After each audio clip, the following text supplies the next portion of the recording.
Hello, আসসালামু আলাইকুম। অনেক দিন পর আজ নিয়ে আসলাম আরও একটা নতুন ভিডিও। তো এই ভিডিওটা হচ্ছে আমার জন্য খুবই স্পেশাল একটা মোমেন্ট, কারণ আজকে আমি আপনাদের সবার সাথে শেয়ার করতে যাচ্ছি আমার লাইফের সবচেয়ে আনন্দ ঘন একটা মুহূর্ত। আর সেটা আপনাদেরকে ভিডিওতে আমি সামনেই বলতে যাচ্ছি। তো প্রথমেই দেখুন, আমি চলে আসলাম। এটা হচ্ছে আমাদের অসলো সেন্ট্রাল স্টেশন।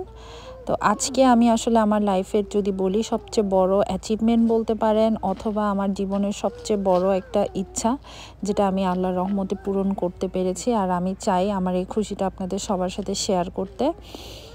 আসলে দেশের বাইরে পড়তে আসার পরে, অথবা আমরা যারাই দেশের বাইরে যাই, সবার খুব ইচ্ছা বা সবার একটাই স্বপ্ন থাকে যে আমি যা কিছু পেয়েছি বা দেখেছি বা যা কিছু পাচ্ছি তার কিছুটা হলেও যদি আমি আমার পরিবারের সাথে সেটা ভাগ করতে পারতাম। তো দেখা যায় আমরা এখনকার যুগে ভিডিও কলে কিংবা ছবি দিয়ে প্রযুক্তির মাধ্যমে দেশ বিদেশের সব সৌন্দর্যই আমাদের বাংলাদেশে থাকা আত্মীয় স্বজন, বাবা মা, ভাই বোন সবাইকে দেখাতে পারি। কিন্তু দেশের বাহিরে একবার নিয়ে আসার মতো এই স্বপ্নটা আমার মনে হয় আমার মতো যারা দেশ থেকে আমরা দেশ ছাড়ি, যারা স্টুডেন্ট অথবা যারা পার্মানেন্ট ইমিগ্রেন্ট অথবা যেভাবেই দেশের বাইরে যাচ্ছি না কেন, সবার একটা স্বপ্ন থাকে। তো আমি যখন দেশ ছাড়ছিলাম আমারও একটা স্বপ্ন ছিল যে আমি কখনো যদি আমার মাকে নিয়ে আসতে পারতাম। আর এখানে আসার পরে সত্যি কথা যে প্রতিটা দিনই ভাবতাম যে এত সুন্দর, এত সব কিছু, এই জিনিসগুলো যদি আমার মাকে আমি দেখাতে পারতাম। শুধু আসলে মাকে না, বাবাকেও দেখানোর অনেক ইচ্ছা। বাট আমার বাবা আসলে কিছুদিন আগেই এই দুনিয়া ছেড়ে চলে গেছেন।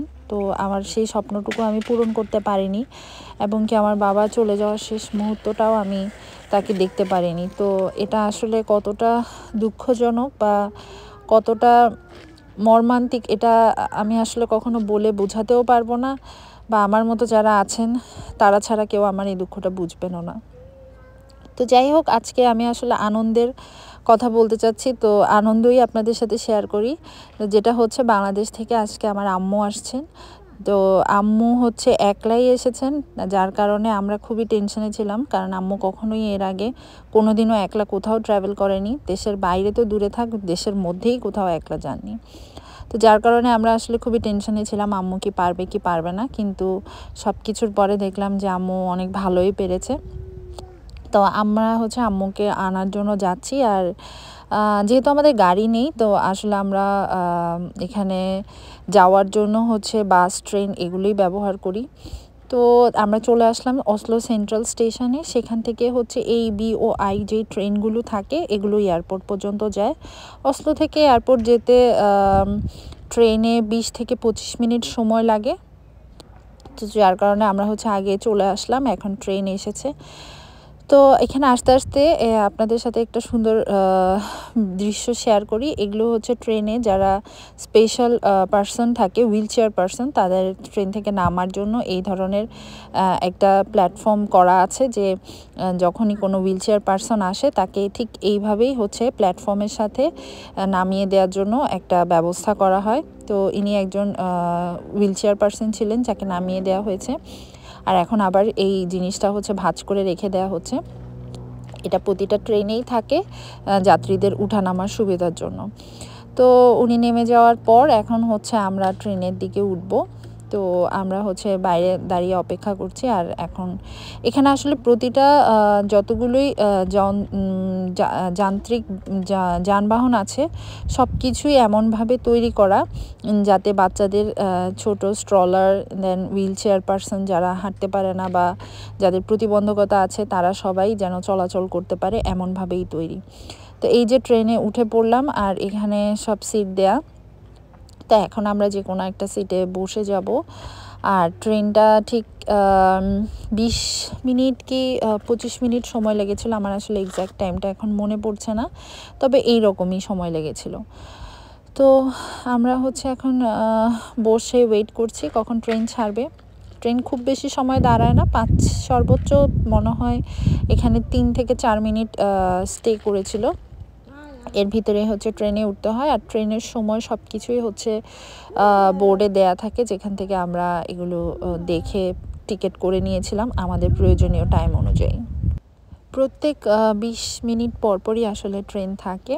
তো আমরা ওভাবেই ফ্লাইট কখন ল্যান্ড করবে সেই অনুযায়ী আমরা টিকিট কেটে আমরা ট্রেনে উঠে পড়েছি। আর এই যে ট্রেনের বাইরে প্ল্যাটফর্ম, তো এখন আমরা হচ্ছে সিটে বসে পড়ব। আর ট্রেন অলরেডি হচ্ছে প্ল্যাটফর্ম থেকে ছেড়েও দিয়েছে। তো যেটা বলছিলাম, আসলে প্রতিটা ছেলেমেয়েরই স্বপ্ন থাকে তার বাবা মাকে নিজেরা যেই পরিস্থিতি বা পরিবেশে আছে বাবা মাকে কিছুটা হলেও সেইটুকু দেখানোর। তো আল্লাহ আমার এই ইচ্ছাটা পূরণ করেছে, যদিও আমার বাবাকে পারেনি, বাট আমার মাকে পেরেছি। আর আমি নিশ্চয়ই আমি জানি যে আমার বাবা যদি বেঁচে থাকতেন তিনিও অনেক বেশি খুশি হতেন। আর মাকে আনতে যাচ্ছি, এই মুহূর্তটা আসলে কাউকে বলে বোঝানোর মতো না কেমন লাগছিল। খুবই মানে এক্সাইটেড ছিলাম, অনেক খুশি লাগছিল, আবার অনেক বেশি টেনশনে ছিলাম, কারণ আমরা আসলে আম্মুর টোটালি কোনো খবর পাইনি সে কি আসলে ট্রানজিট ধরতে পেরেছে কি পারেনি বা কিভাবে কি করেছে। কারণ আম্মুর ফোনে যদিও আমাদের রোমিং অন করা ছিল, কিন্তু পরে যেটা জানতে পারলাম যে ফ্লাইট মোড অন হয়েছিল। আম্মু আসলে আমার মা অতটুকু বুঝে না বা বুঝতে পারেনি, যার কারণে আমরা কল দেওয়ার পরেও কোনোভাবে কোনো কিছু হচ্ছিল না। তো এটা আসলে আমি যারাই আমার মতো এইভাবে দেশের বাইরে বাবা মাকে আনছে, যাদের বাবা মা অতটুকু স্টেবল বা অতটুকু বুঝতে পারে না, তাদেরকে আমি অবশ্যই রেকমেন্ড করব তাদেরকে দেশ থেকে আসার আগে এই জিনিসগুলো ভালোভাবে বুঝিয়ে দেওয়া, অন্তত মোবাইল ফোনটা অ্যাক্সেস করতে পারা ভালো মতো। আর যদিও আমাদের কোনো সমস্যা হয়নি, আম্মু থেকে যেটা শুনেছি আম্মুর জন্য হুইল চেয়ার অ্যাক্সেস দেওয়া ছিল, এবং কাতার এয়ারওয়েজে আম্মু এসেছেন বাংলাদেশ থেকে। সো আম্মু বলেছেন যে উনি অনেক ভালো সার্ভিস পেয়েছেন, সব কিছুই তারা খুব ভালোভাবে করেছে ট্রানজিটে, এবং সব জায়গায় যেখানেই ফ্লাইট লেট ছিল কোনো কিছুতেই আম্মুর কিছু করতে হয়নি, সব কিছু ওরা করে দিয়েছে। ইভেন এখানে আসার পরে যেখানে ব্যাগেজ ক্লেম করতে হয় সেই জায়গাটাও হচ্ছে তারা আম্মুকে ব্যাগ ট্যাগ সব কিছু বুঝিয়ে দিয়েছে। আর যেহেতু ভাষাগত সমস্যা ছিল, আমার মা ইংরেজি তেমন বলতে পারেন না, টুকটাক যে কয়েকটা ওয়ার্ড হয়তো বা সেগুলো বুঝেন। তো তিনি আগেই বলে দিয়েছিলেন যে তিনি ইংরেজি জানেন না, যার কারণে তাকে ভাষাগত কোনো সমস্যায় পড়তে হয়নি। আর সব রকম কাগজপত্র যা যা সব কিছুই আমার আম্মুর সাথে দেওয়া ছিল, সো ওরা কাগজ দেখেই হচ্ছে আসলে আম্মুকে পারমিশন দিয়ে দিয়েছে। তো এই মধ্যে হচ্ছে আমরা আসলে অলরেডি এয়ারপোর্ট স্টেশনে পৌঁছে গেছি। আর যেই ট্রেনটাই ছিলাম সেটা আসলে এয়ারপোর্টের ঠিক নিচে স্টপেজেই থামে। আমরা শুধুমাত্র এই লিফট দিয়ে উপরে উঠলেই হচ্ছে অসলো এয়ারপোর্ট পৌঁছে যাওয়া যায়, কোনো দিকে হাঁটা চলা বা কোনো কিছুই করা লাগে না। আর এই তো আম্মু যেটা বললো যে হুইল চেয়ারে আম্মুর কোনো সমস্যাই হয়নি, সব কিছুই ঠিক ছিল। আর প্লেনে টুকটাক খাবারে আম্মুর সমস্যা হয়েছে, যেটা সবারই হয় কম বেশি। আমরা যারা ইন্টারন্যাশনাল ফ্লাইটে যাই আমরা সবাই জানি যে ফ্লাইটের খাবার আসলে খুব একটা মুখরোচক থাকে না, বা খাবারের আসলে ওই রকম ফ্লেভারও থাকে না, বা আইটেমও ওই রকম থাকে না। বানস বা ফ্রুটস টাইপের জিনিস বা ইয়োগার্ট এই ধরনের জিনিসই দেওয়া হয়। তো ওভারঅল আম্মু বলেছে যে ঠিক ছিল, খুব খুব বেশি কষ্ট আম্মুর হয়নি। কিন্তু আমরা তো আসলে এগুলো কোনো কিছুই জানতাম না। তো তখন পর্যন্ত আমরা আসলে খুবই টেনশনে ছিলাম যে কোথায় কি হবে না হবে, আদৌ এসে পৌঁছেছেন কি না। তো আমরা অলরেডি অ্যাপস থেকে দেখতে পাচ্ছিলাম যে প্লেন আর 5 মিনিটের মধ্যেই ল্যান্ড করবে। তো আমরা তার ঠিক আগেই চলে আসছি। আর এসে এই যে আমরা অসলো এয়ারপোর্টে ঢুকে পড়লাম। এটা অসলো ইন্টারন্যাশনাল এয়ারপোর্ট।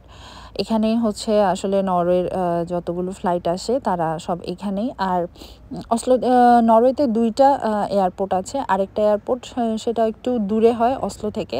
অসলোর কাছে আসলে এই এয়ারপোর্টটাই, এটাকে গার্ডেমন বলা হয়। সো আমি এই এয়ারপোর্টের কাছাকাছি, মানে এই এয়ারপোর্টটাতে আছি। আমার হয়তো বা প্রোনাউন্সিয়েশন স্পেলিংয়ের কারণে বা টুকটাক একটু ভুল হতেও পারে, যারা খুব প্রপার প্রোনাউন্সিয়েশন জানেন তারা হয়তো বা বলবেন যে নামটা এই ধরনের না, বাট নামটা কাছাকাছি এরকমই, প্রোনাউন্সিয়েশন একটু ডিফারেন্ট হতে পারে।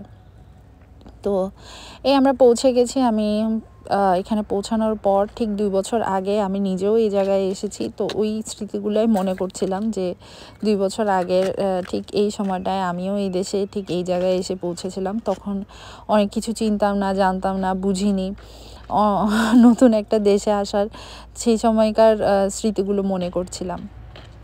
আর এই যে আমরা হচ্ছে এখানে যেটা মানে যাত্রীরা বের হবে অ্যারাইভালের যে সেকশনটা, আমরা সেখানের বাইরে দাঁড়িয়ে অপেক্ষা করছি যে কখন আসলে আম্মু আসবে। আর এই অপেক্ষা করতে করতে হঠাৎ করে দেখলাম আমার মা চলে আসছে। আর সত্যি ওই মুহূর্তটা নিজেকে মনে হয়েছিল যে আমি আসলে লাইফে সাকসেস।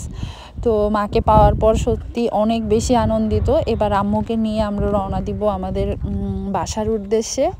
তো আমার তো আসলে এখন সত্যি কথা বলতে যে জীবনে মনে হচ্ছে যে আমি আল্লাহর কাছে চাওয়ার আর কোনো কিছুই নেই, যা চেয়েছি সব কিছুই হয়তো পেয়ে গেছি। তো ইনশাআল্লাহ সবাই আমার জন্য, আমার পরিবারের এবং আমার মার জন্য দোয়া করবেন। আজ এই পর্যন্তই। আল্লাহ হাফেজ।